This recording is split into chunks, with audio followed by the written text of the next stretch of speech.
Mas beleza, chega de papo, vamos nessa. Tudo certinho aqui, já tirei minha cara da frente. Começando aqui com a questão número 9. O livro O Velho e o Mar, de Ernest não sei das quantas, publicado em 1952, relata a pesca de um peixe de mais de meia tonelada pelo velho Santiago. Após abater o peixe, Santiago pensou: mesmo que fôssemos 2 homens e o virássemos para pô-lo cá dentro e esvaziássemos o barco, afundaríamos com peso. Tenho que preparar tudo, encostá-lo ao barco, prendê-lo bem, fixar o mastro e tomar a direção para a costa. Aí vem a letra A. Um barco de pesca tem massa total MB. Então, MB significa a massa do barco, certo? B de barco, incluindo pescador e equipamentos. E consegue deslocar um volume máximo de água, VB, na iminência de ser inundado.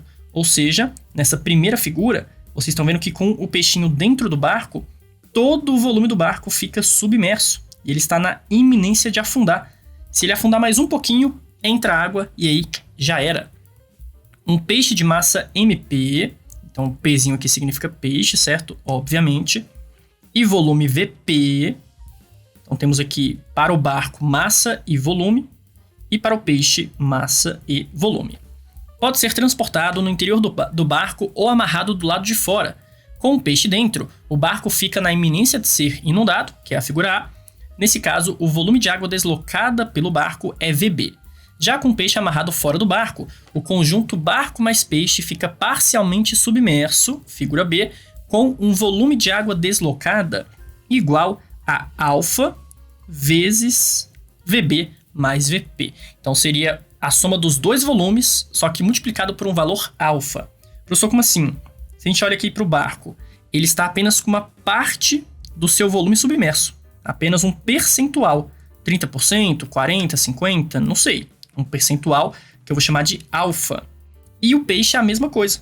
O peixinho está apenas com o volume dele submerso, que eu vou chamar de um percentual alfa também. Então você pega aqui o volume do barco, soma com o volume do peixe, só que multiplica por esse valor que ele está chamando de alfa. Então esse volume submerso é o alfa P mais o alfa B. Sendo que antes, na primeira situação, todo o volume do barco estaria submerso, né? 100% dele. Então o volume submerso seria o próprio volume VB. Perfeito, voltando para o texto.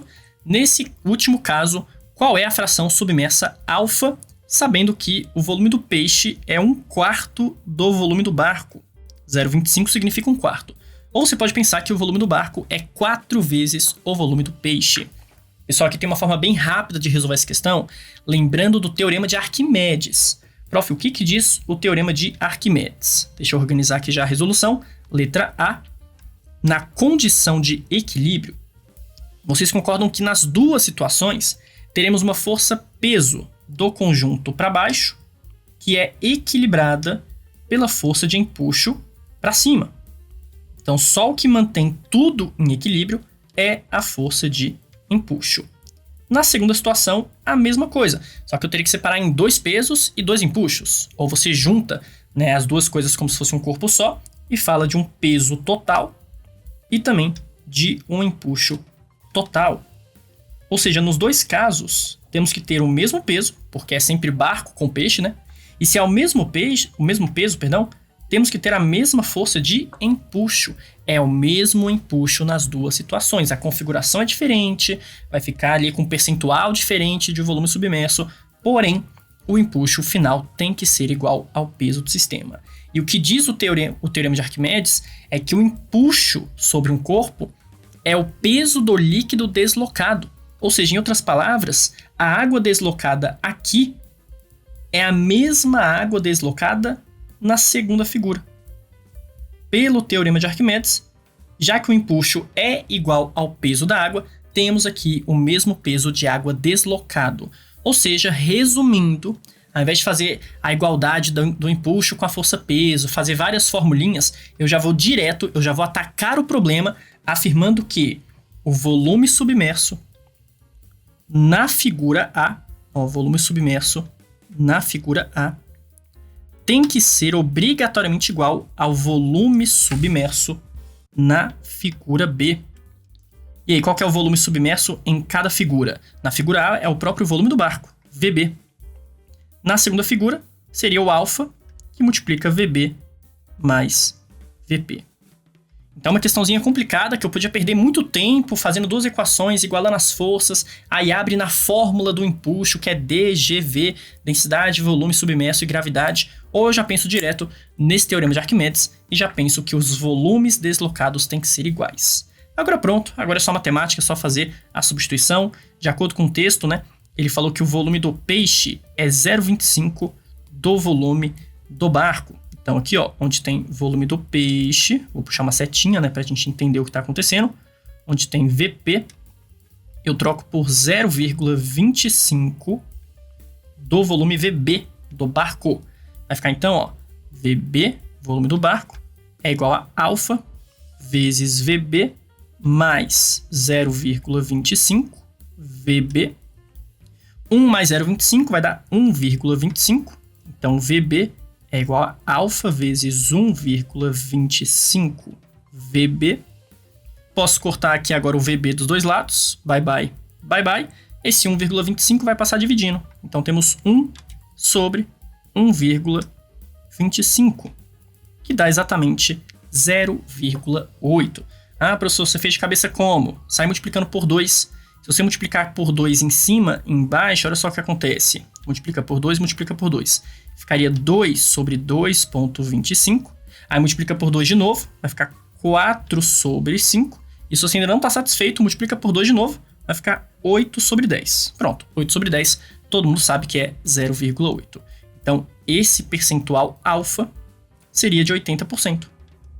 Cada um fica com 80% do volume submerso. E aí não corre risco, assim, de afundar, ou não tem tanto risco de afundar o barco, igual na primeira situação. Ok, isso é a letra A, uma questãozinha sobre força de empuxo, sobre equilíbrio de forças, tá? Em que, pensando no teorema de Arquimedes, era para resolver bem rapidinho. Letra B já não tem nada a ver. Letra B já vai falar sobre a linha de pesca. Então é outra questão. A linha de pesca deve suportar, sem se romper, uma força de tração da ordem do peso do peixe fisgado. Então a tração se iguala com o peso do peixe. Lembra disso, a tração se iguala com o peso do peixe. Antes da ruptura, a linha se deforma como uma mola sujeita à força de tração exercida pelo peixe. Então ele está repetindo basicamente a mesma coisa, né? Então antes da ruptura, a deformação tem a ver com a força de tração exercida pelo peixe. A constante elástica, agora sim é importante, ó. A constante da mola é dada por essa expressão. Esão vezes A sobre L, e que ele vai explicar agora o que seriam essas letras. Sendo esão o módulo de Young do material, então é uma constante do próprio material, não tem que saber de cabeça, óbvio. Azão é a área da seção circular, ele ainda dá essa dica, né? É um fio, então é claro que a seção é circular, mas ele ainda grifa ali para você não esquecer disso. E Lzão é o comprimento da linha. Ok, se para certa linha de pesca o coeficiente, o módulo de Young, é de 3 vezes 10 a nona, qual deve ser o seu diâmetro? Então a pergunta é sobre o raio desse fio. Depois que você achar o raio, você dobra para achar o diâmetro.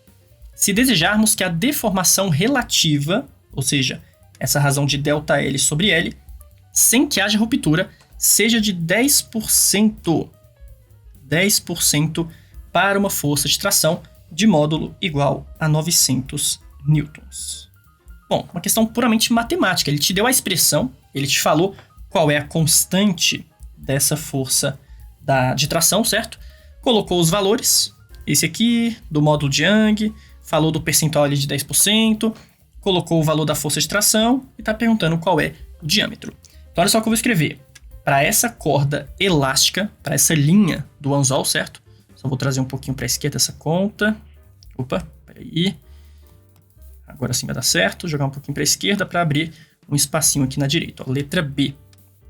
Eu vou falar que essa força de tração, assim como se comporta uma força elástica, uma corda elástica, ela seria a constante vezes a deformação.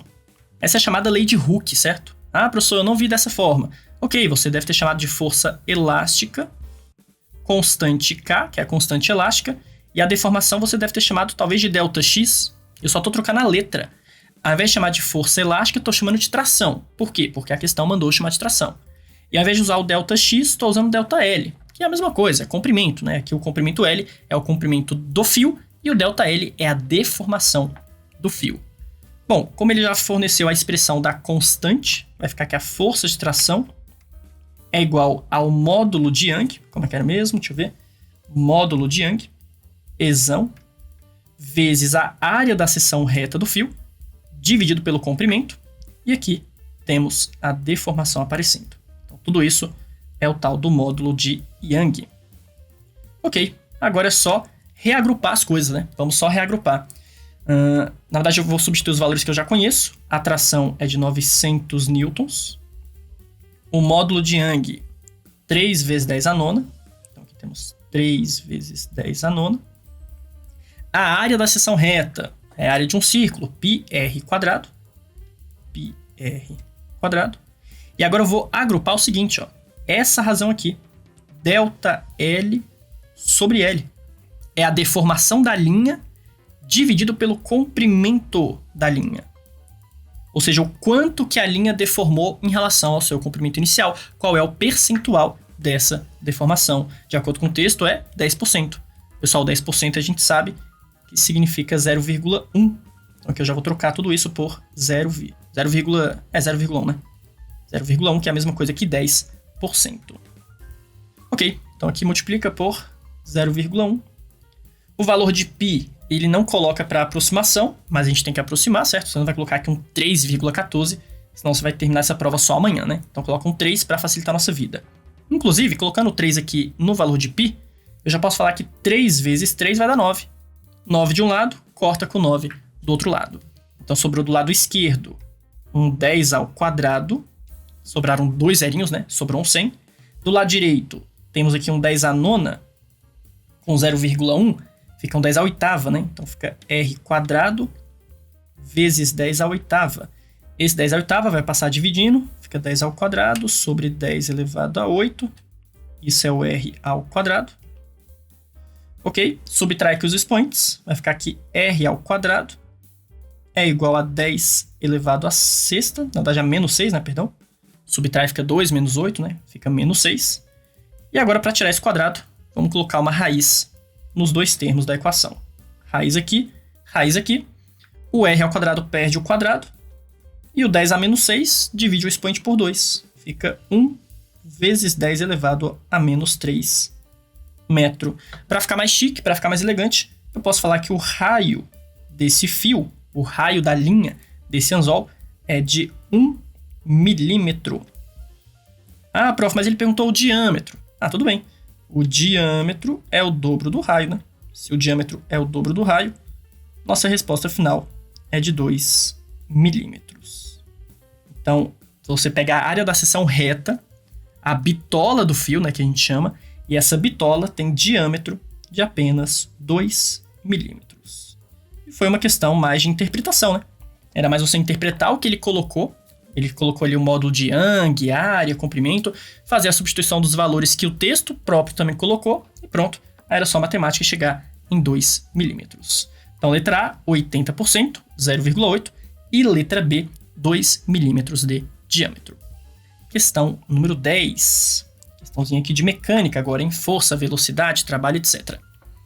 Um barco de pesca com um peixe enorme amarrado do lado de fora. Tá engraçado que ele brinca com a outra questão, né? Ele coloca ali o mesmo contexto da questão 9. Viaja com velocidade constante de módulo 3 metros por segundo. E aqui eu achei esquisito porque ele chama velocidade de W. Mas tudo bem, é só uma letra. Cada um coloca a letra que quiser. Eu sei que é velocidade porque ele fala e também pela unidade em metros por segundo. É isso que não pode errar.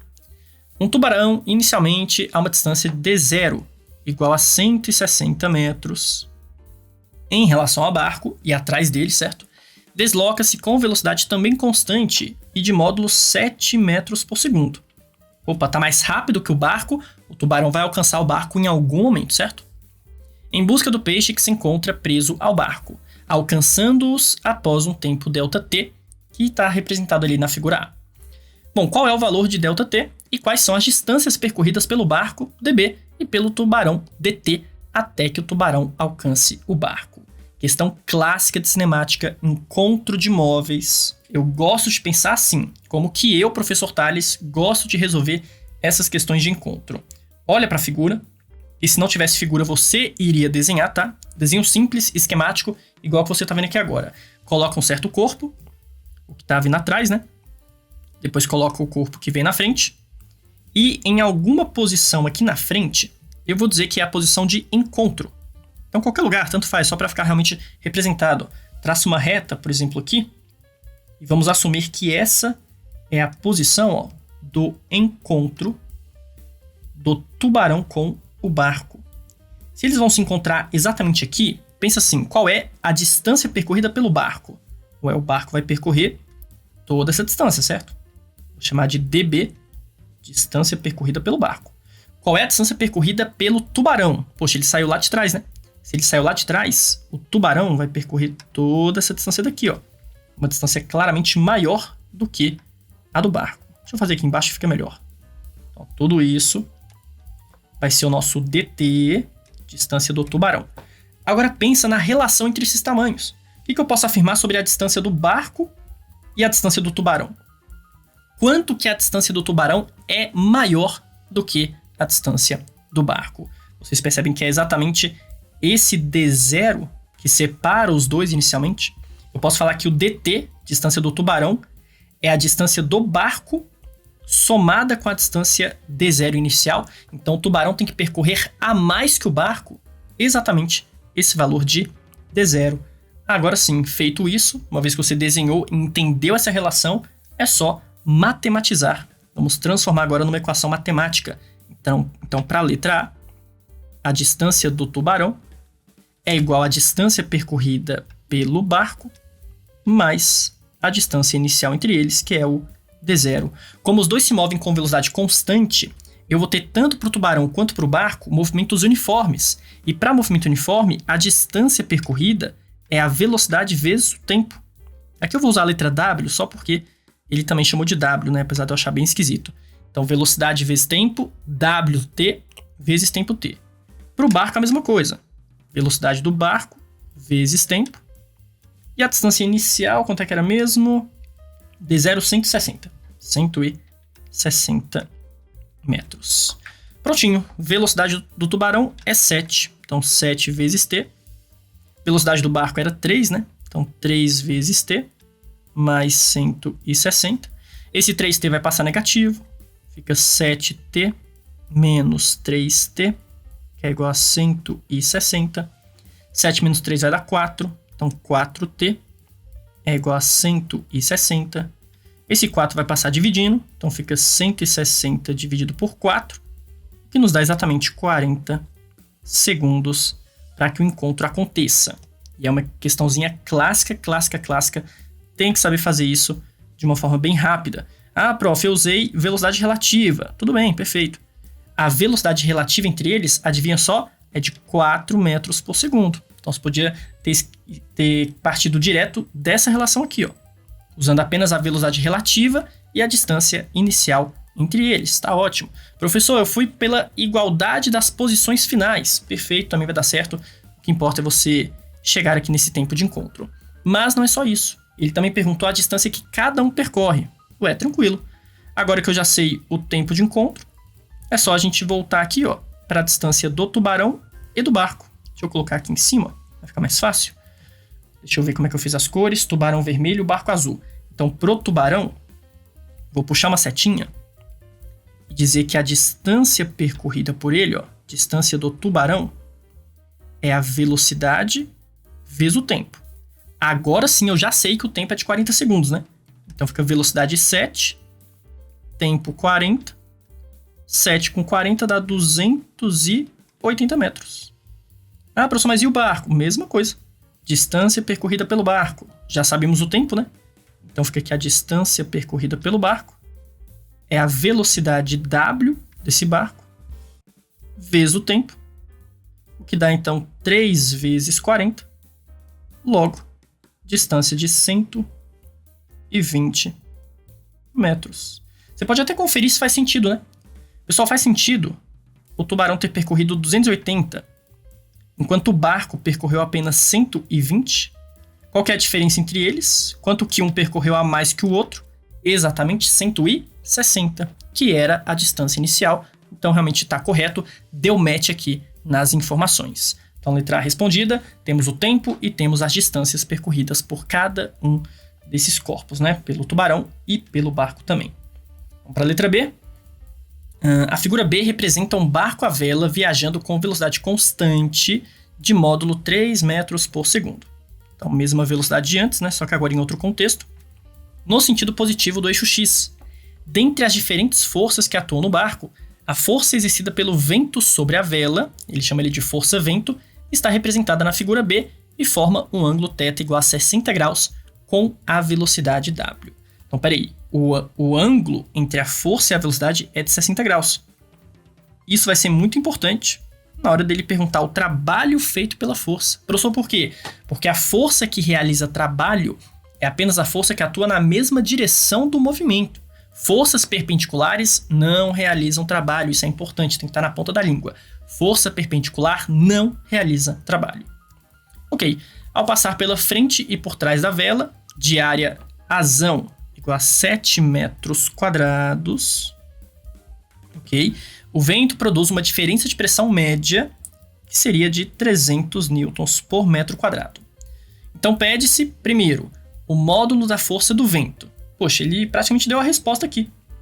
Ele te deu a área, 7 metros quadrados, e a diferença de pressão, 300 newtons por metro quadrado. Se você olhar só para as unidades de medida, isso já tá, a resposta já está aqui. Se são 300 newtons para cada 1 metro quadrado, então quantos newtons para uma área de 7 metros quadrados? Moleza. Mas vou escrever aqui bonitinho, né, para ficar registrado. Letra B, vou chamar assim, ó, letra B, item 1, tá?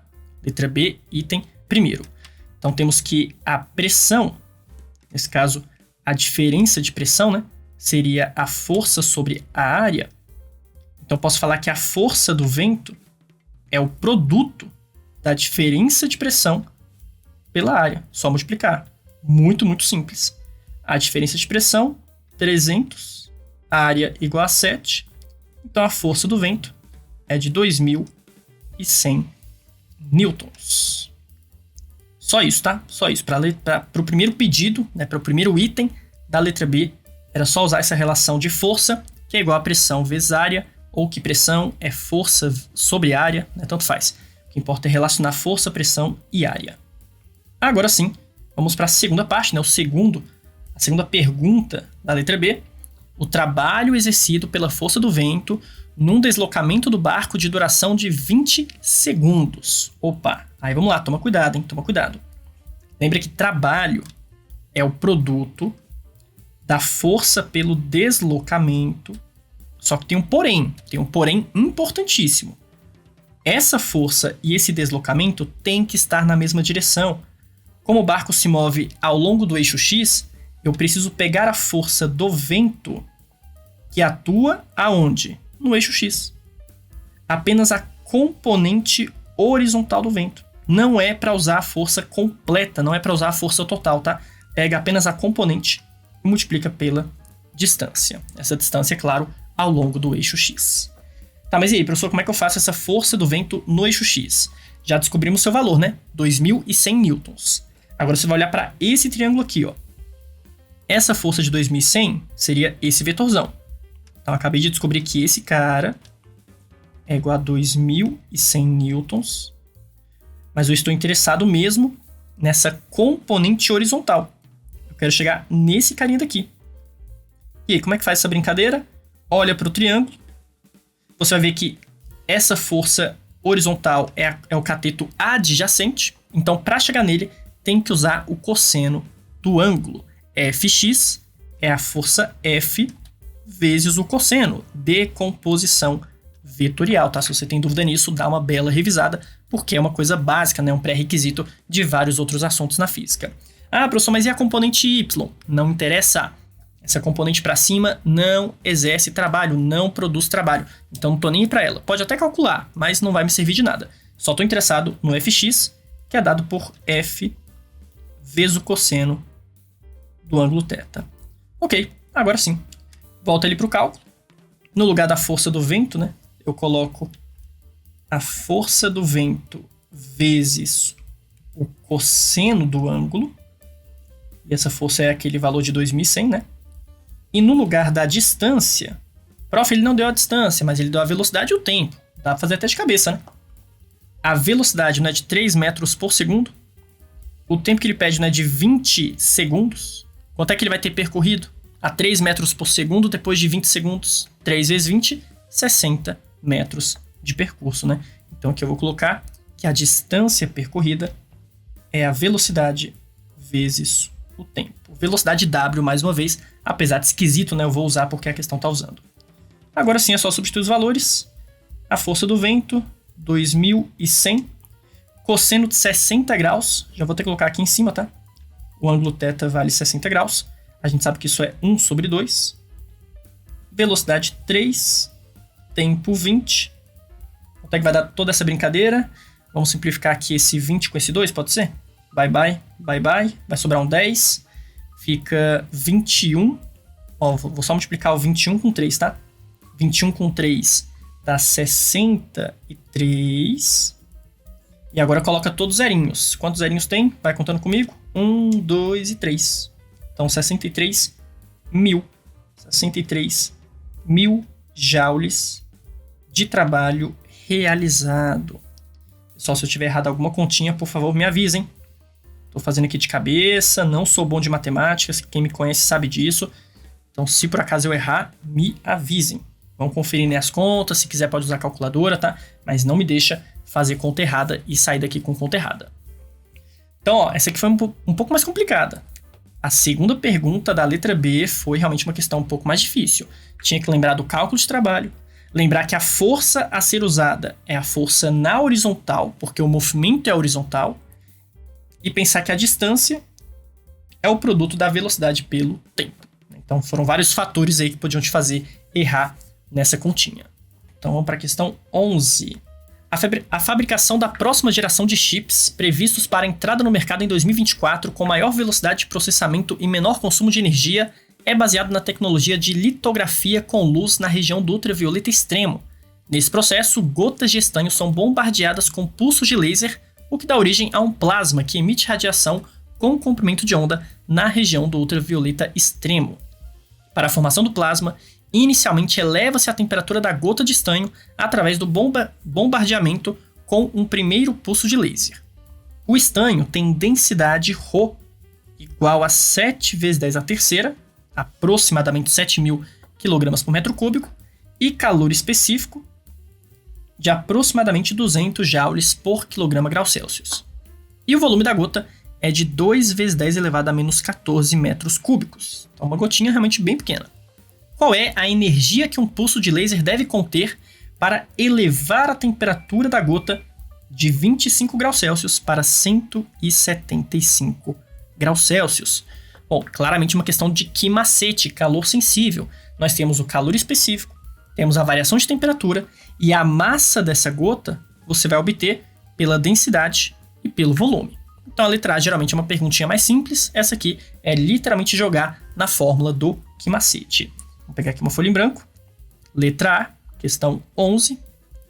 A quantidade de calor que a gota deve absorver, né? A gota deve receber uma quantidade dada por que macete. No lugar da massa, eu só vou trocar pelo produto da densidade e volume. E agora, substituindo todos os valores, a densidade 7 vezes 10 a terceira, o volume da gota, já esqueci, deixa eu olhar de novo, 2 vezes 10 a menos 14, calor específico 200 e variação de temperatura 150, né? Ele vai de 25 para 175. Para ir de 25 para 175, pode conferir aí, vai dar um aumento de 150 graus Celsius. Ok, vamos primeiro multiplicar os números, depois se preocupa com os zerinhos, tá? Depois você pensa nas potências de 10. Então aqui tem 7 vezes 2, vezes 2, vezes 15. 7 com 2 fica 14. 14 com 2 dá 28. Então você tem que multiplicar 28 com 15. Só para multiplicar por 15, multiplica por 10 e depois por 5. Vai dar 280 mais 140. 280 mais 140, isso dá 420, ok? 420. Então, multiplicando todos esses carinhas, temos 420. E agora você vai somando os zerinhos, né? Vai somando aqui quantos zerinhos nós temos. Conta comigo. Temos aqui 3 zerinhos. Com menos 14, já fica menos 11. Menos 11 com mais 2, menos 9. Com mais 1, menos 8. Então, 420 vezes 10 elevado a menos 8 joules. Vamos só conferir se eu coloquei nas unidades corretas, né? Confesso que eu nem reparei nisso antes. Aqui está em quilogramas por metro cúbico. Volume está em metros cúbicos. Calor específico está em quilogramas. Perfeito, perfeito, excelente. Está tudo já no sistema internacional.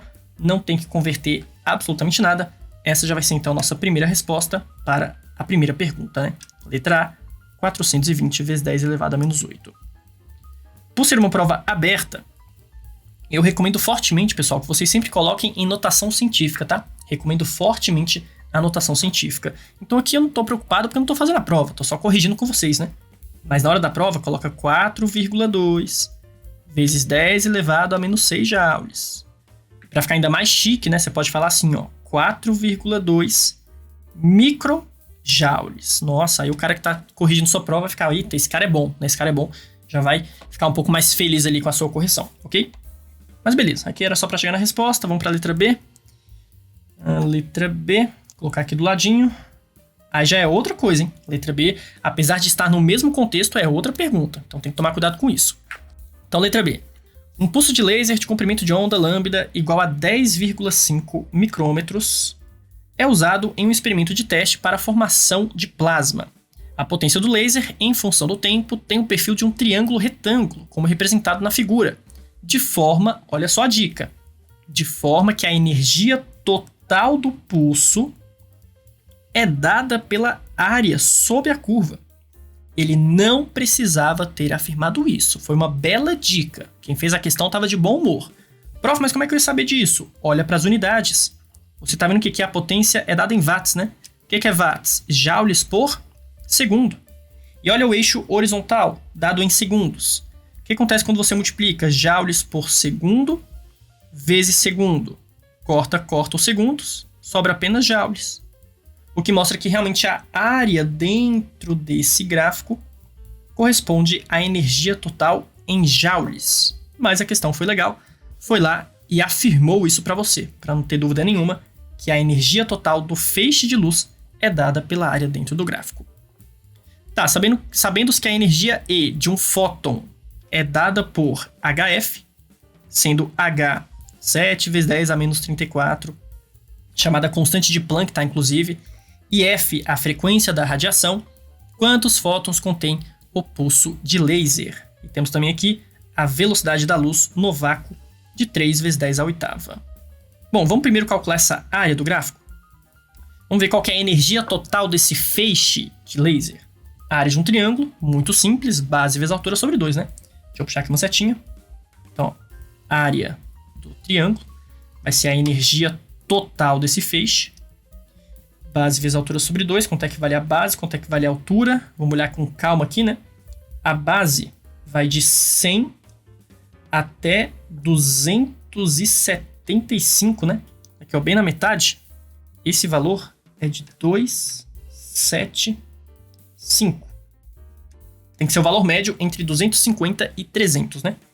Então, para ir do 100 até o 275, nossa base é de 175, mas cuidado com a escala, né? Isso aqui seria de 10 elevado a menos 9 segundos. E a nossa altura do triângulo, aí é muito fácil, é só olhar aqui que ele bate no 8. Então, nossa altura é de 8 vezes 10 à sexta. Logo, a energia total desse feixe é a base de 175 vezes 10 elevado a menos 9, vezes a altura, de 8 vezes 10 à sexta, tudo isso dividido por 2. Vai ficar aqui a energia total, 175, 8 com 2 vai dar 4, certo? E aí você pega 175, multiplica por 4.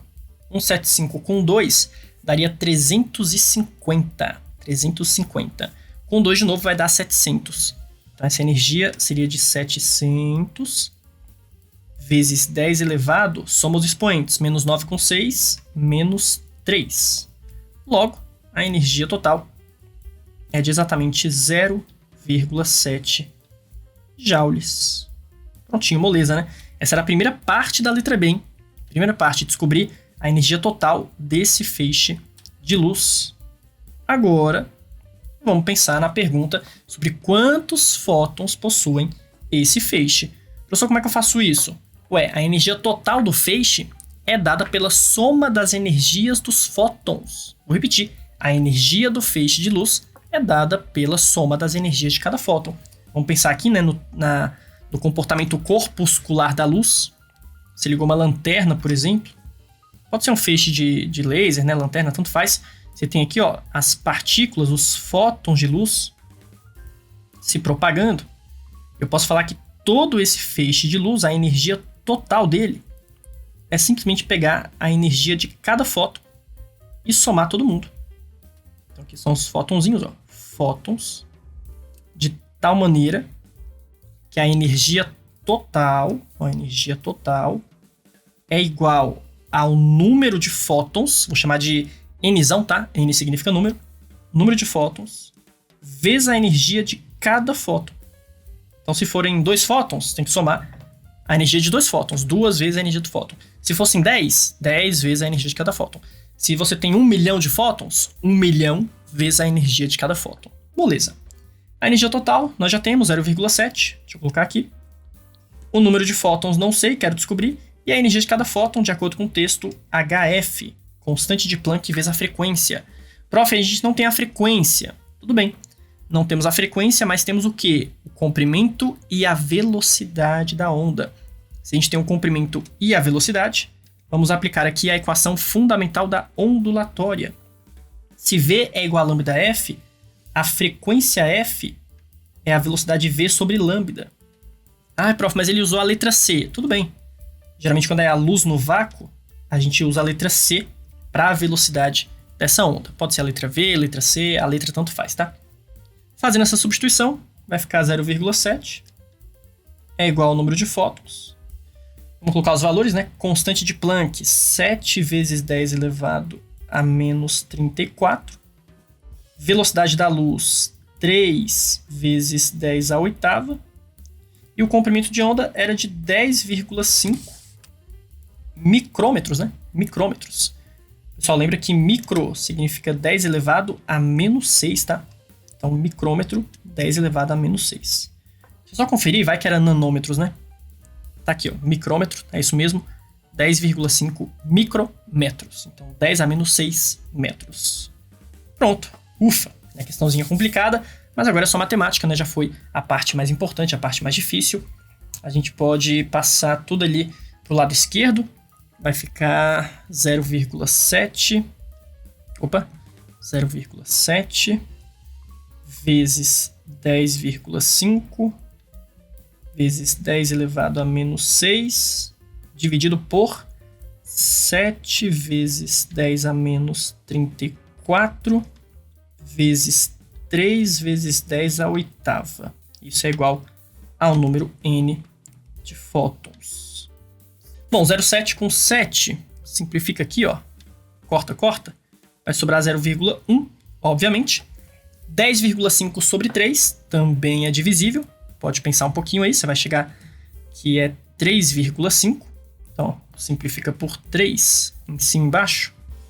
Corta. Sobra 3,5. E agora é só brincar com as potências de 10. Vamos começar aqui com esse 0,1. 0,1 é a mesma coisa que 10 a menos 1. 10 a menos 1. Com menos 6, menos 7. Subtrai 8, menos 7. Com menos 8, menos 15. Subtrai menos 34. Então, na verdade, soma 34, né? Estávamos com menos 15, somando 34, dá exatamente 19, né? Menos 15 com mais 34, dá exatamente 19. Então, fica aqui o número N de fótons é igual a 3,5 vezes 10 elevado a 19. Um número realmente absurdo, né? Incontável. Um número imensurável, né? Você não consegue nem imaginar essa quantidade de fótons em um feixe de luz. Partiu questão 12. Chega de papo. Num processo de produção de chips, usa-se luz gerada pelo plasma de uma gota de estanho. Isso está dentro do contexto da questão anterior, certo? Essa luz é usada para gravar o desenho dos dispositivos em uma superfície. Letra A.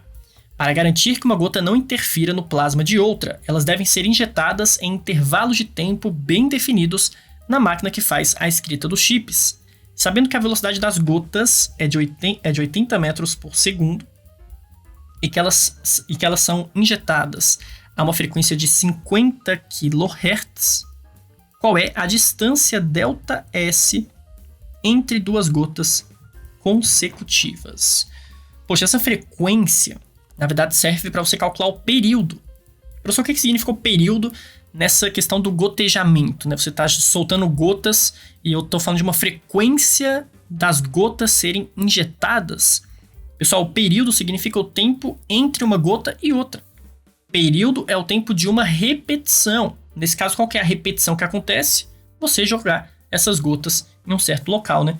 Então aqui, ó, eu vou dizer que a frequência desse lançamento de gotas é o inverso do período. Ou que o período é o inverso da frequência, né? Tanto faz. Vou colocar assim logo, ó. Período é 1 sobre F. A frequência era de 50 kHz, 50 mil. Então fica aqui o período é 1 sobre 50 vezes 10 à terceira. Professor, por quê? Porque é kHz, né? KHz. Se é quilo, significa 1000. Aí você vem e coloca um 10 à terceira. Bom, isso é a mesma coisa que 1 sobre 5. E os 4 zerinhos de baixo eu vou jogar para cima, trocando o sinal do expoente. Então tinha um 10 à quarta no denominador, vai para cima com 10 elevado a menos 4. E 1 sobre 5 é 0,2. Então o período é de 0,2 vezes 10 a menos 4 segundo. E esse período é justamente o tempo entre uma gota e a próxima. Ué, se a gente sabe o tempo e a velocidade, para calcular a distância é muito fácil. Deixa eu até tentar desenhar aqui, apesar de eu não fazer ideia do que está acontecendo exatamente. Não sei se esse gotejamento é para baixo, se ele é para frente, né? Enfim, fazer tipo uma coisa sendo ejetada para frente. Então você tem uma gota sendo lançada agora, mas uma outra gota que já foi lançada anteriormente. 2 gotinhas, né? E essas 2 gotinhas estão separadas por uma certa distância. Ele chamou isso de ΔS. E esse ΔS é simplesmente pegar a velocidade e o tempo. Daqui para cá, ó, de uma gota para a próxima, passou o tempo de um período. E essa distância é exatamente o que eu quero descobrir. ΔS. Temos já a velocidade dessa gota. Então, o deslocamento ΔS é o produto da velocidade pelo tempo. Só deixa eu ver se ele chamou a velocidade de letra V. Perfeito. Aqui ele usou a letra V, diferente do W daquela primeira pergunta, né? Daquela primeira questão. Então, fica 80 metros por segundo durante um tempo de apenas 0,2 vezes 10 a menos 4. Bom, 80 com 0,2 é 8 com 2, que dá 16. Então, temos aqui 16 vezes 10 a menos 4 metro. Que pode ser também 1,6 vezes 10 a menos 3, ou seja, 1,6 milímetros. Apenas 1,6 milímetros é o que separa uma gotinha da próxima gotinha. Deixa eu só subir um pouco aqui esse cálculo para não ficar tão ali embaixo, né? Para ficar um pouco mais bonitinho aqui, um pouco mais organizado. Vamos para a letra B. Para a escrita dos chips, uma lente objetiva é utilizada na focalização de um feixe luminoso na superfície.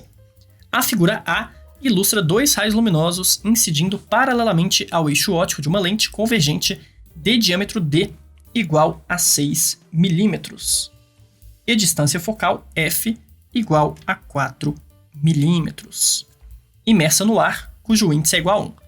Para mudar a trajetória do feixe luminoso e melhorar o processo de gravação, usa-se um líquido entre a lente e a superfície. A figura B representa uma situação similar à da figura A, com os raios que emergem da lente adentrando um meio líquido. Qual é o índice de refração N2 do líquido? Então, qual que é a proposta aqui do que está acontecendo? Nós temos uma lente. Essa lente, por si só, já pega esses raios de luz paralelos e produz uma convergência. Eles vão sair aqui com um certo ângulo, de acordo com a figura, que ele chama aqui de θ1. Ok, excelente. Mas para melhorar esse processo, coloca-se um líquido para meio que afastar um pouco, né, esse ponto de convergência. Então, os raios de luz vão chegar paralelos novamente, vão passar pela lente tendo o mesmo desvio, só que antes de se encontrarem, você coloca um líquido, de forma que eles desviam de novo e vão se encontrar só lá na frente, a uma distância um pouquinho maior do que antes. E aí, fazendo isso, qual é o índice de refração do líquido? Bom, primeira observação, tá? Primeira observação. Reparem que, nessa primeira figura, essa distância daqui, ó, que eu vou grifar de vermelho agora, é a própria distância focal. Isso aqui é o Fzão, que ele falou no texto que vale 4 milímetros. Vou até deixar assim, ó. Fzão é igual a 4 milímetros.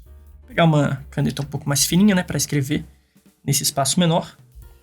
F igual a 4 milímetros. E enquanto isso, aqui em cima, ó, essa distância é metade do diâmetro da lente. Poxa, obviamente é o raio da lente, né? Metade do diâmetro, se o diâmetro vale 6 milímetros, aqui, ó, 6 milímetros, o raio vale 3 milímetros. Então, vou chamar aqui de Rzão, raio da lente, igual a 3 milímetros.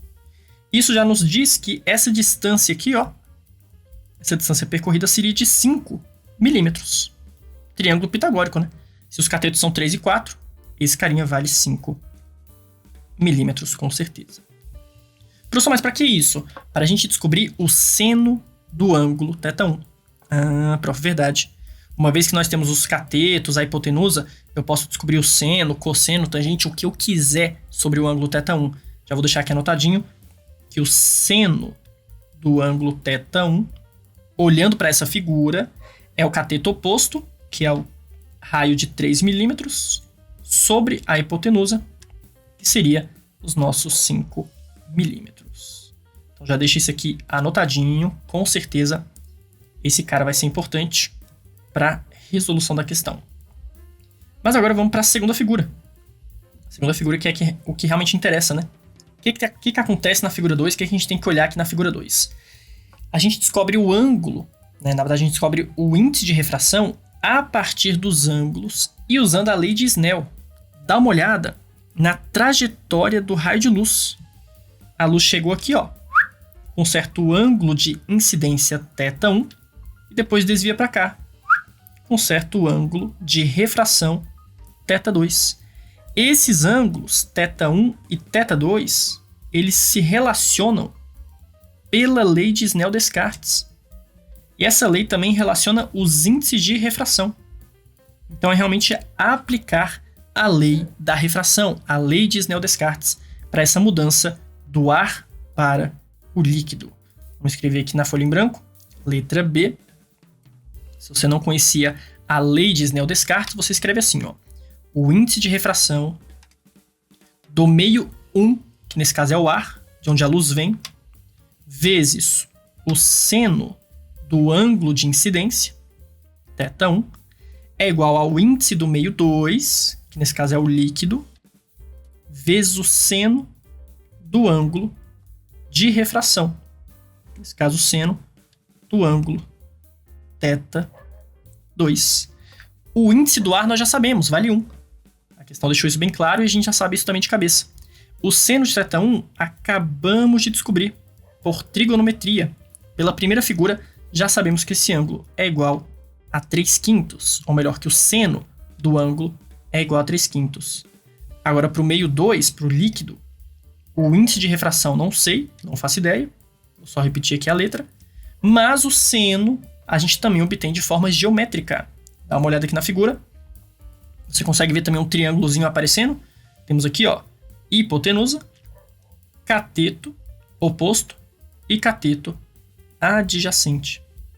Ele já colocou pra gente que o cateto oposto vale 2 e a hipotenusa vale 4. Bom, então o seno de θ2, ó, vou até escrever aqui também, o seno de θ2 é o cateto oposto, Czinho, sobre a hipotenusa, Hzinho. Como um é 2 e o outro é 4, então seno de θ2 é igual a 2 sobre 4, ou então 1 sobre 2, né? Já simplificando, o seno desse ângulo é igual a meio, que seria inclusive de 30 graus, né? 30 graus. O ângulo cujo seno vale meio é igual a 30. Ok, vamos colorir aqui, né, para deixar igualzinho o outro. Temos agora esses dois ângulos, ou melhor, esses dois senos dos ângulos. Um é 3/5, já fiz essa substituição. O outro é 1 sobre 2. Vamos fazer essa troca aqui agora.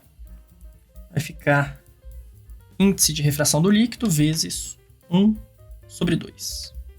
O 2 passa multiplicando, vai ficar 2 com 3 é 6. Então 6 sobre 5. E 6 sobre 5 é exatamente 1,2. Divide por 10 e depois dobra, né? Então o índice de refração do líquido é igual a 1,2. Questão interessante porque, assim, apesar de ter lente no problema, a questão fala bastante sobre uma lente convergente, etc., não é uma questão exatamente sobre lentes. É uma questão de refração da luz. É uma questão de lei de Snell-Descartes. A gente não teve que usar nada relacionado a lentes. Equação de Gauss, equação do aumento, nada disso. Foi apenas uma refração da luz. Só que, claro, o texto assusta pra caramba. As figuras, o texto, tudo é muito complexo, mas quando você para pra olhar, é basicamente uma refração, θ1, θ2, joga na lei de Snell, e o grande objetivo era descobrir, por trigonometria, esses dois senos dos ângulos, né? Sempre pegando ali o cateto oposto pela hipotenusa. Vamos para a próxima, então, questão 13. Parte de um dispositivo pertencente a um chip pode ser descrita como sendo formada por duas placas condutoras paralelas de área azão, igual a 2 micrômetros ao quadrado, né? 2 micrômetros quadrados. Separados por um material dielétrico de espessura 0,1 micrômetro e constante dielétrica Kzão igual a 4, aproximadamente 4. Esse conjunto forma um capacitor, de acordo com a figura, cuja capacitância C é diretamente proporcional à área das placas e inversamente proporcional à espessura do dielétrico. Então olha só que legal, ele vai usar aqui uma fórmula que é pouco conhecida e por isso ele já dá a dica no texto. Se você não lembra da fórmula, ele vai te avisar agora dessa fórmula. A capacitância depende diretamente da área e inversamente da espessura. Então já vai montando aqui comigo essa formulinha. Ó, questão 13, letra A, né? 13, letra A. Na verdade, não sei porque eu estou escrevendo 13, né? Só que eu vou colocar aqui letra A. A capacitância, ela é proporcional à área, só que inversamente proporcional à espessura. Para tornar isso uma igualdade, temos que ter uma constante, e é o que ele vem falar agora, sendo o fator de proporcionalidade dado por K vezes ε0, em que o K é a constante dielétrica, e esse ε0, se você não conhecia, é a permissividade elétrica do meio. Se você não conhecia, também tudo bem, o que importa é que o valor dele é de 9 vezes 10 elevado a menos 12, e a constante dielétrica é igual a 4. Então aqui eu vou colocar, para tornar isso uma igualdade, ó, eu vou colocar aqui na frente exatamente essa constante de proporcionalidade. Então a capacitância desse corpo, desse capacitor, é a condutividade K vezes a permissividade, e tudo isso, né, depende ele também da área e da espessura. Pronto, agora é só substituir os valores. A primeira pergunta é exatamente essa. Letra A, item 1, a capacitância do referido capacitor. Então vamos só decorar aqui os valores. A área é 2 micrômetros quadrados, espessura 0,1, constante 4, e esse cara é 9 vezes 10 a menos 12. Então é 2, 0, 1, 4 e 9. Vai ficar assim, ó. Capacitância. Esse cara é 4. 9 vezes 10 a menos 12. Como é que era mesmo? É isso mesmo. 9 vezes 10 a menos 12. A área, 0,2. Já esqueci tudo. 2 e 0,1, perdão. 2 micrômetros ao quadrado, e que o que dá 2 micrômetros quadrados não é 2 vezes 10 a menos 6, não. Seria 10 a menos 6 se fosse apenas micrômetros. Como é micrômetros ao quadrado, isso aqui fica 10 elevado a menos 12. Só você pensar assim, ó, 2 micrômetros quadrados. Na hora que eu tirar o micro, colocar um 10 a menos 6 metro, isso tudo está ao quadrado. Então, no final, fica 2 vezes 10 a menos 12 metro quadrado, ok? Toma cuidado com esse quadrado, que acaba mudando ali a conversão de micrômetros para metros. Ok, tudo dividido por 0,1 micrômetro. Então, aqui 0,1 vezes 10 elevado a menos 6. Agora é só matemática, vamos fazer essa conta. Capacitância, Czão. Temos aqui um 4 com 9, que vai dar 36. 36 com 2 dá 72. 72 com 0,1 dá 720. Então, multiplicando aqui 4 com 9 com 2 e dividindo por 0,1, tudo isso vai dar 720. E agora vem brincando com as potências. Menos 12 com menos 12, menos 24. Menos 24 com mais 6, porque menos com menos fica mais, né? 24 com mais 6 fica menos 18, certo? Então aqui temos 10 elevado a menos 18. Colocando em notação científica, a capacitância é de 7,2 vezes 10 elevado a menos 16 coulombs por volt. Esse é o sistema internacional para se medir capacitância. Então aqui foi a letra A, item 1, tá? Item 1, então não acabou ainda não, pelo contrário. Ainda falta a segunda parte. Agora sim que nós temos a capacitância desse capacitor. Ele pergunta qual é a carga armazenada. Então aqui, ó. Letra A, item 1. Vamos para a letra A, item 2. Tendo a DDP, inclusive ele fala aqui, né, que a DDP vai ser de 5 volts. E tendo a capacitância, para encontrar a carga é muito fácil. Você tem que lembrar só da definição de capacitância. O que mede a capacitância de um capacitor? O que ele está fazendo na prática? O que é a capacitância? É a medida do quanto de carga ele armazena por DDP. Capacitância, por definição, é a carga sobre a DDP. Ué, então, se eu sei a capacitância, 7,2 vezes 10 elevado a menos 16, e tenho a DDP de 5 volts, é só passar esse 5 multiplicando. Multiplicar por 5 é multiplicar por 10 dividir por 2. Então ficaria 72 sobre 2 dá 36. Então pronto, nossa carga armazenada é de 36 vezes 10 elevado a menos 16. Ou em notação científica, 3,6 vezes 10 elevado a menos 15 coulombs. A letra A, com certeza, o primeiro pedido, na verdade, da letra A foi com certeza mais importante do que a segunda parte, né, o segundo pedido. Mas só fazia o segundo item tendo feito o primeiro. Então, quando ele separa em parte 1 e parte 2, é porque você precisa fazer o primeiro item para depois concluir o segundo item. Tá, mas e a letra B, prof? A letra B não tem nada a ver, já é outra história, né? Vai ser outra questão. Essa primeira aqui foi sobre capacitância, DDP, carga, etc. Letra B vai ser um outro texto, ó. Na gravação de chips, grades de difração, são usadas para a seleção de comprimentos de onda de feixes luminosos.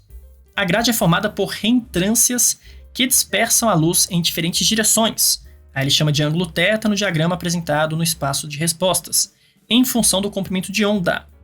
Quando a luz incide perpendicularmente à grade, a relação entre o comprimento de onda lambda e o ângulo de difração θ é dada por... Aí ele te dá uma fórmula. Fórmula dada no texto, não tem como errar, é só obedecer essa formulinha. Sendo Dzinho o espaçamento entre as reentrâncias da grade e m igual a 1, 2, 3 e assim por diante. No diagrama são representados dois feixes de laser, um deles de comprimento lambda 1 igual a 192 nanômetros e o outro de comprimento lambda 2 a ser determinado. Fazendo uso do diagrama e da tabela 1, complete corretamente a tabela 2 apresentada no espaço de respostas da seguinte maneira. Então, o primeiro item, ele quer que você preencha a primeira linha e determine o Dzinho. No segundo item, ele quer que você preencha a segunda linha da tabela e determine o comprimento de onda lambda 2. Ok, vamos com calma, vamos devagar. Olha para a figura aqui primeiro. Aliás, vou até trazer essa figura para a esquerda, né? Porque já que eu vou ter que fazer a letra B, não faz sentido ficar aqui desse canto.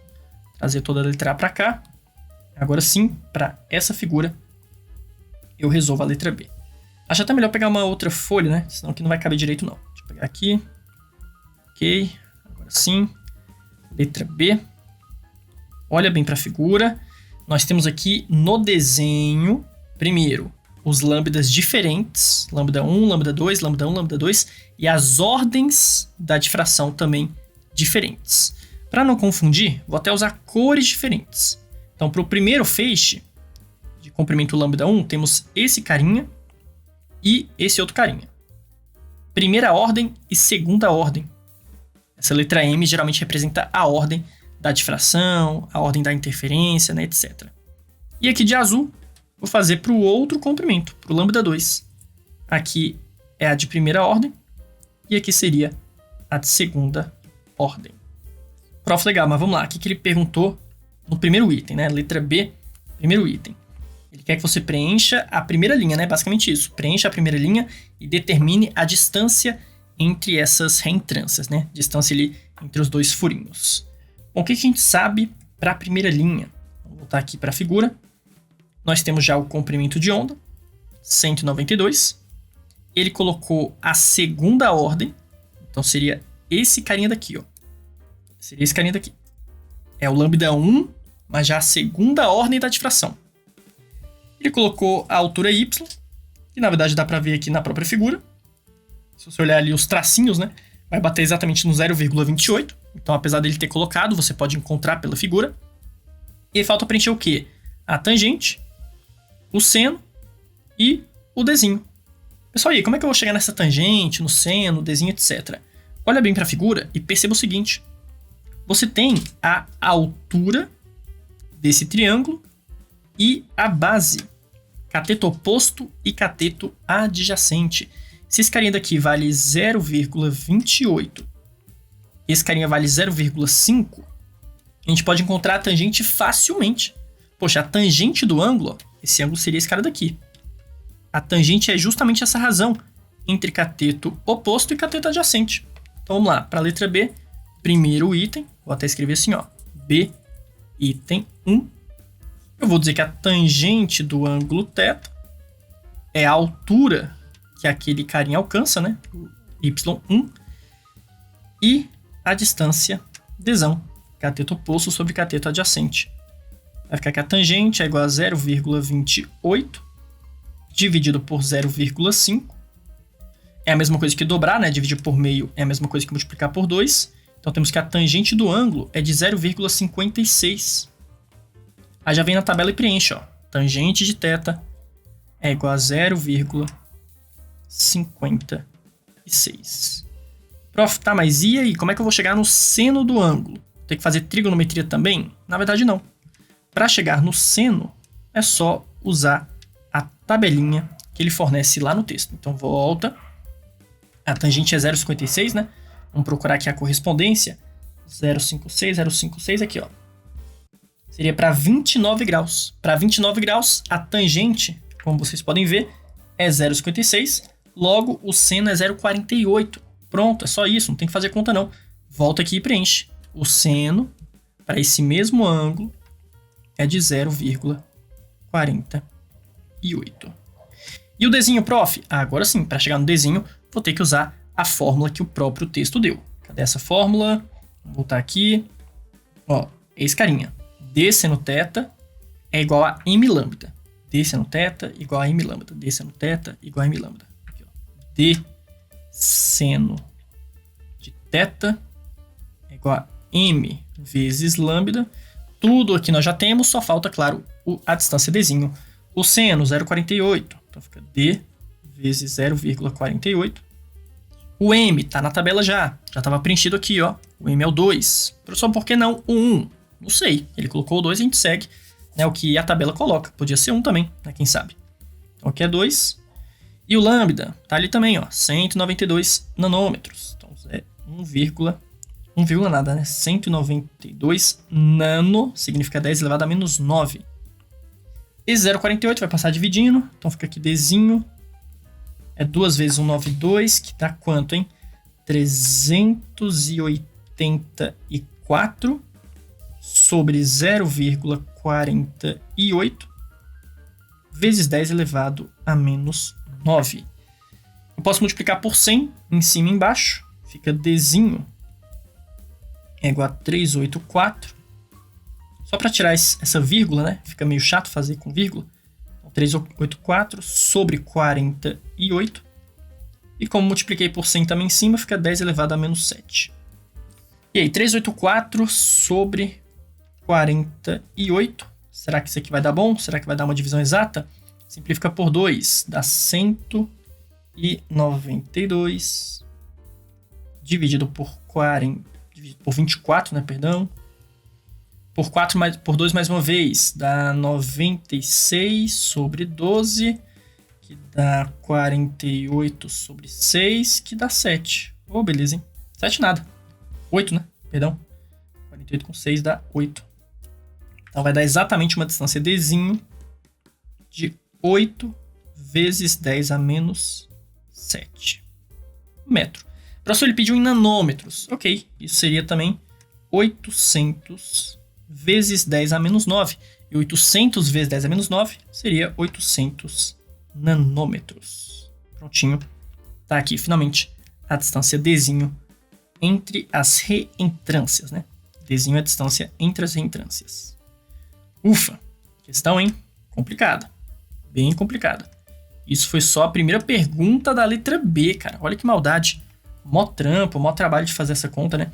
E é só uma parte de uma parte, né? Uma parte de um item da questão de verdade. Aí vamos pro item 2.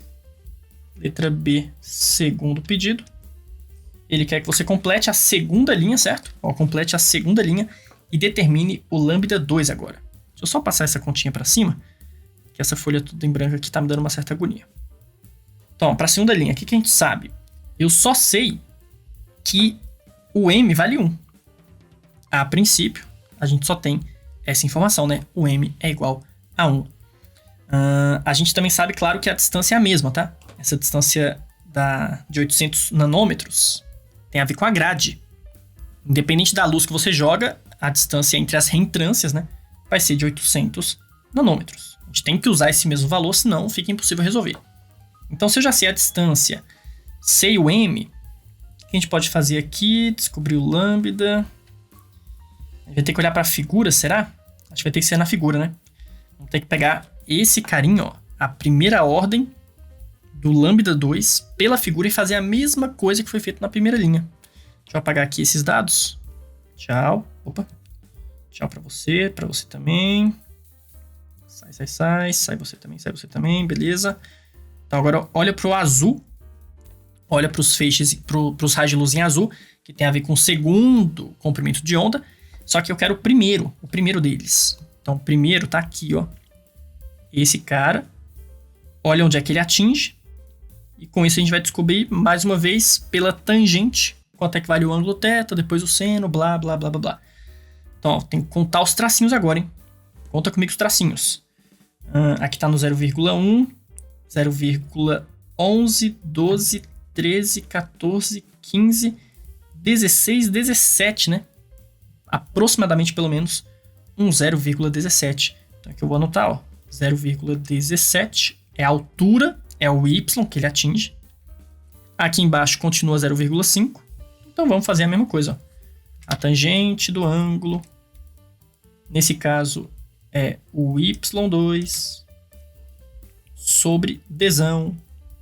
Esse Y2 vai confundir, né? Você vai achar que é a segunda ordem. Vou tirar esse Y e Y2, porque a gente já está falando da onda 2 para tudo, né? Então já esquece a primeira. Vai ficar Y sobre D. A tangente vai ficar 0,17 sobre 0,5. É a mesma coisa que dobrar o valor. Então fica aqui a tangente é igual a 0,34. Vai lá na tabela, procura para qual ângulo a tangente é de aproximadamente 0,34. 34. Com o ângulo, o seno desse ângulo, né, para ser mais específico, a gente vai mais uma vez para a formulinha do d seno θ igual a m lambda. Ufa, vamos lá. Tá acabando. Então agora vamos procurar 0,34. Achei, ó. Seria 19 graus, certo? Para 19 graus, a tangente é 0,34. E se a tangente é 0,34, o seno é 0,33. Vamos preencher a tabela. 0,34 e 0,36. Aqui eu também já sei que era 0,17. Aqui 0,34. Aqui 0,33. Aqui tinha dado 800 nanômetros. E agora finalmente só está faltando esse lambda 2. Ufa, mais uma vez a mesma fórmula. Aí eu acho até esquisito, né? Para que cobrar 2 itens se a gente está usando os mesmos cálculos? Não sei se teve algum objetivo por trás disso, mas eu achei um pouco de desperdício de tempo, né? Poxa, nem para cobrar uma pergunta diferente. Tá sendo exatamente a mesma coisa. Então fica d vezes seno de θ igual a m lambda. Só que agora lembra que é a segunda linha, tá? É pro segundo cara. A distância dzinho, 800 nanômetros, 10 a menos 9. O seno, 0,33. O m vale 1. E o lambda a gente vai descobrir agora. É só multiplicar, basicamente, o 8 com 0,33, né? 8 com 0,33. Quanto é que vai dar essa brincadeira? 33 vezes 8. 8 com 3, 24, sobe 2. 3 com 8, 24 de novo. Com 2, 26. Como é 0,33, dá 2,64. Então fica 2,64. Aí soma aqui os zerinhos. Nós temos 1, 2, depois com menos 9, o que dá menos 7. Então 2,64 vezes 10 elevado a menos 7. Isso é igual ao lambda. Para ficar em nanômetros, igual aparece também na primeira linha, é a mesma coisa que 264 vezes 10 a menos 9. E isso é exatamente o tal do nanômetros. Então, 264 nanômetros. Ufa! Essa com certeza foi a questão, no mínimo, mais chata da prova, né? Pode não ter sido a mais difícil. Até porque todos os valores basicamente estavam no texto, estavam na tabela e a fórmula foi dada no texto. Então, se não foi a mais difícil, foi no mínimo a mais trabalhosa, né? Vamos combinar, essa daqui foi chata pra caramba. Vamos só completar a tabela então. 264, finalizando, ó. 92 e aqui 264. É a última aqui, ó, questão 14. O controle da interação entre uma superfície hidrofílica ou hidrofóbica e a água é de suma importância em muitas aplicações, como o tratamento de impermeabilização de superfícies. Em um estudo recente, observou-se que gotas de água projetadas sobre superfícies extremamente hidrofóbicas são rebatidas como se fossem bolas de borracha. Então, gente, qual que é a diferença de um material normal, né, para hidrofóbica ou hidrofílica? Um material hidrofóbico, a água ela não quer se juntar com esse material. Então ela bate e volta, ela tipo quica no material que é hidrofóbico, como se fosse uma bala de borracha. Então, letra A, qual a altura H da qual uma gota deve se desprender a partir do repouso? Isso é importante, tá? Qual a altura H que a gota sai do repouso para chegar com velocidade de 40 centímetros por segundo ao ponto de impacto com a superfície hidrofóbica. Bom, queda livre, né? Questãozinha básica de queda livre, ó. Letra A, queda livre. A gente pode assumir que não tem resistência do ar, vamos desprezar a resistência do ar. Se eu tenho a velocidade final e quero chegar na altura, tem 1001 formas de você resolver isso, tá? Você pode ir pela cinemática, por conservação de energia, tanto faz. Eu acho que uma equação de Torricelli já resolve. Vamos só usar a equaçãozinha de Torricelli. Lembrando que a queda livre é um movimento uniformemente variado, cuja aceleração é dada pela aceleração da gravidade, 10 metros por segundo ao quadrado. Então fica assim, ó. Velocidade final ao quadrado é igual a velocidade inicial ao quadrado, mais 2A ΔS, duas vezes aceleração vezes deslocamento. A velocidade final, ao final da queda, tem que ser de 40 centímetros por segundo. E é claro que eu vou passar isso para metros por segundo, pelo amor de Deus, né? Já vou até puxar uma setinha aqui para vocês não esquecerem. 40 centímetros por segundo é, na verdade, 0,4 metros por segundo. E 0,4 eu posso colocar como sendo 4 vezes 10 a menos 1. Ou deixa 0,4 também, né? Tanto faz. Então fica 0,4 ao quadrado. Aqui fica 0 ao quadrado. Ele começou do repouso, certo? A aceleração é a gravidade, vale 10. E o ΔS é a própria altura, certo? O deslocamento é a própria altura que a gota vai descer. 0,4 ao quadrado fica 0,16. 2 com 10 fica 20. Esse 20 vai passar dividindo, fica então 0,16 about 20. Divide por 20, divide por 2, depois divide por 10. Então fica 0,08 com 10, 0,008. Ou seja, uma altura de apenas 8 milímetros, né? 8 milímetros. Perfeito, é isso. Então a altura que a gota tem que cair é de apenas 8 milímetros para chegar lá embaixo a 40 centímetros por segundo. Vamos para a próxima. Letra B. A letra B já vai falar de outro tema, que é impulso, quantidade de movimento, força, tempo, etc. No estudo citado, gotas de água de diferentes diâmetros chegam à superfície hidrofóbica com velocidade de módulo inicial 0,3 metros por segundo e afastam-se logo após a colisão com coeficiente de restituição aproximadamente igual a 1. Prof, o que significa isso? Significa que a colisão ela é quase perfeitamente elástica. Não há quase nenhuma perda de energia. Então a gota está chegando na superfície a 0,3 metros por segundo, ela bate na superfície e ela vai ricochetear subindo com praticamente a mesma velocidade de 0,3 metros por segundo. O gráfico no espaço de respostas mostra o intervalo de tempo ΔT durante o qual as gotas ficam em contato com a superfície em função da massa m da gota. Aí a pergunta é: qual o módulo da força média exercida pela superfície sobre uma gota de massa igual a 8 vezes 10 elevado a menos 6 kg? Bom, o primeiro passo é pegar aqui na tabela, no gráfico, perdão, né? Essa massa de 8 vezes 10 a menos 6. Está bem aqui, ó. 8 vezes 10 a menos 6. Achou esse ponto. Então, para essa massa da gota, o tempo de interação com a superfície é de 12 vezes 10 elevado a menos 6. Prof, como é que, tendo esse tempo, né, a partir do tempo, como que eu chego nessa força média de interação? A gente tem que pensar no teorema do impulso. Vamos desenhar primeiro, né? Vamos desenhar para ficar bonitinho. Aqui está a nossa superfície. A gota está chegando com uma velocidade de 0,3 metro por segundo. Vou fazer aqui a gota bonitinho, ó. Essa é a nossa gota. Ela tem uma certa velocidade inicial. Vai chegar aqui no solo com essa determinada velocidade. Chamar de V0 igual a 0,3 metro por segundo. Aí vai bater na superfície, obviamente, vai ter a colisão, né, com a superfície. E depois ela sobe com praticamente a mesma velocidade. Então, muita calma nessa hora, deixa eu só apagar isso aqui. Apagar aqui também. Aqui ela estará colidindo contra a superfície.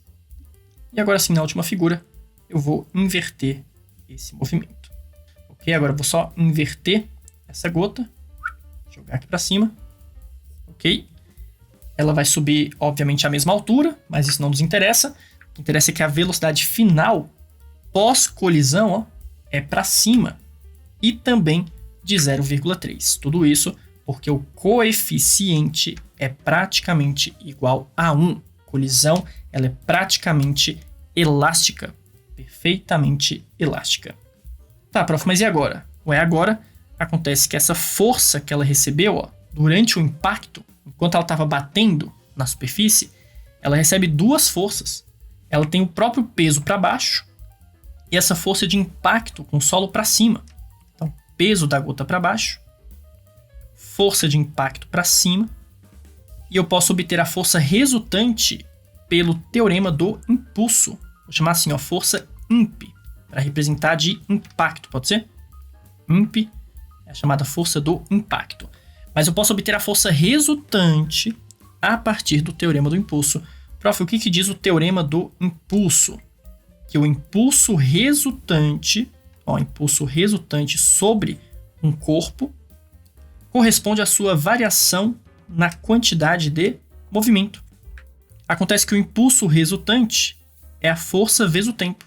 Claro que é a força resultante, né, vezes o tempo. E a quantidade de movimento, massa vezes velocidade. Então vai ficar assim, ó. Força resultante vezes o intervalo de tempo. E na variação da quantidade vai ficar mv final menos mv inicial. Só que agora vem o the jump of the cat, o que muita gente erra. Prof, fui fazer e deu errado porque deu tudo zero. Professor, como assim? Na verdade, aluno, como assim, né? É porque na hora de colocar esses valores, você coloca a massa em evidência, aí fica aqui a subtração das velocidades, e você só consegue pensar que a velocidade é a mesma, né? Prof, mas aqui vai dar zero, porque na hora de subtrair, ó, 0,3 com 0,3, zerou, vai zerar o lado direito, vai zerar o lado esquerdo, vai ser tudo zero e acabou, não cheguei em resposta nenhuma. Gente, isso acontece porque você não se preocupou com o referencial. Eu não posso dizer que a velocidade antes da colisão é 0,3 e depois da colisão é 0,3 também. Porque se eu falar que é 0,3, eu estou falando que ele não mudou de velocidade. E se não mudou de velocidade, realmente a força foi zero. Isso não acontece porque trocou o sentido da velocidade. Pessoal, se troca o sentido, eu tenho que colocar um valor negativo. Pode ser na descida, pode ser na subida, mas um dos dois tem que ter valor negativo. Aí, claro que vai depender do seu referencial. Vamos botar o referencial para baixo? Acho que fica melhor, tá? Então aqui, ó, deixa eu voltar, muita calma, peraí. Eu vou apagar, na verdade, o V0 e dizer que a velocidade inicial, como estava para baixo, era de menos 0,3 metros por segundo. Agora sim, agora sim vai dar certo. Vamos só colocar aqui bonitinho e substituir os valores na próxima linha só. Então a força resultante, não sei. O tempo de colisão, tá no gráfico. Vou pegar aqui, ó. Pelo gráfico, 12 vezes 10 elevado a menos 3. Então, 12 vezes 10 a menos 3, 12 vezes 10 a menos 3. Ok? A massa tá no texto. Só vou voltar ali para pegar, né? Que eu também não lembro. Então, massa da gota. 8 vezes 10 a menos 6. E agora, na subtração das velocidades, olha o que acontece. A final é 0,3 menos a inicial, que é menos 0,3. Ou seja, na verdade, você soma 0,3 mais 0,3, que fica 0,6. Vai passar o 12 dividindo, então temos que a força resultante é igual a 8 vezes 10 a menos 6, vezes 0,6, tudo isso dividido por 12 vezes 10 elevado a menos 3. Aí pronto, né? Fica fácil. Agora fica fácil. Simplifica primeiro. Um 6 em cima com 6 embaixo. 0,6 com 6 dá 0,1. 12 com 6 dá 2. 8 com 2 dá 4. Então a força resultante é igual a 4. Opa, fiz besteira, né? Peraí. Força resultante é igual a 4. E vai contando quantos zerinhos nós temos. Vamos lá, tem um 10 a menos 6 aqui. Com 0,1 fica 10 a menos 7. Com mais 3, vai ter que somar, né? Vai passar para cima somando. Menos 7 com mais 3 fica 10 a menos 4. Então a força resultante é de 4 vezes 10 a menos 4 newtons. Mas cuidado. A princípio, essa ainda não é a resposta. Prof, por que não? Ué, volta pro texto. Ele perguntou por acaso a força resultante na gota? Não foi isso não, né? A pergunta, na verdade, foi qual? Volta aqui, ó. A pergunta é a força de impacto, o módulo da força média exercida pela superfície sobre a gota. Inclusive, agora que eu reparei, eu chamei de força imp para representar impacto, mas eu podia ter chamado aqui de força média, né? Deixa eu voltar aqui, ó. Chamar de força média do impacto. Igual ele chamou, né? Para ficar parecido. Então, força média. Agora sim, o que acontece, pessoal, é que a força resultante é a diferença entre a força média e a força peso. Uma força está para cima, a outra está para baixo. Né? Eu tenho que falar que a resultante é a subtração dessas duas forças. Isso é um detalhe importantíssimo. Muita gente erra porque para na força resultante e já acha que é a resposta final do problema, certo? Deixa eu só organizar aqui para ficar melhor. Vou botar a câmera nessa hora. Ok. Deixa eu jogar um pouquinho para a esquerda, né? Para sobrar um espacinho aqui humilde do lado direito. Então, seguindo, né, o cálculo aqui da força resultante, eu vou dizer que a resultante é a força média do impacto menos o peso que é para baixo. Professor, mas e a força peso vale quanto? Ué, massa vezes gravidade, né? Só isso. Você tem a massa da gota, você tem a gravidade, só fazer essa continha. A resultante é de 4 vezes 10 a menos 4. A força média não sei. Vou abreviar só com M para não ficar escrevendo média toda hora, certo? Força média não sabemos. E na força peso, M vezes G vai ficar 4 vezes 10 a menos 4. A massa da gota é de 8 vezes 10 a menos 6. E a gravidade vale 10. Então fica 8 vezes 10 a menos 5. Ou então, para ficar já na mesma potência de 10, para ficar um 10 a menos 4, eu já posso falar que essa força peso é de 0,8 vezes 10 a menos 4. Pode ser? Então, ó, menos 0,8 vezes 10 a menos 4. Ok, fica um pouco na frente, né? Deixa eu chegar aqui para o lado. Esse menos 0,8 vai passar somando. E nós temos que a força média de impacto é de 4,8 vezes 10 elevado a menos 4 newtons. Ufa! Agora sim. Agora sim. Essa foi de verdade a pergunta da questão. Não foi a força resultante, mas sim a força de impacto entre a gota e o solo. Mais uma vez, eu tive que subtrair a força-peso, porque o peso está para baixo, e a força de impacto que a gota recebe estaria para cima.